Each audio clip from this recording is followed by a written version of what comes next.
มาเบิ้งนี่น้องจูดบังไฟนี่ไหมจูดบ่จูดป่าจูดให้เด้อพูดไปยืนอยู่พุ่น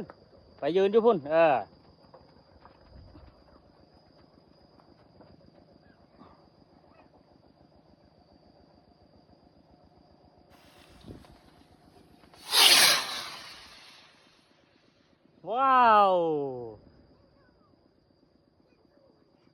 จูดนี่บ่จูดนี่มาสิจูดให้ตั้งใช้ค้างไว้นี่เอาใส่บอลเก่านี่ตั้งไปดิ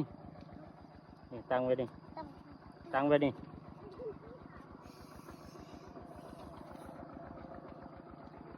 จูดเลยบ่เนี่ยเจ้าของบังไฟ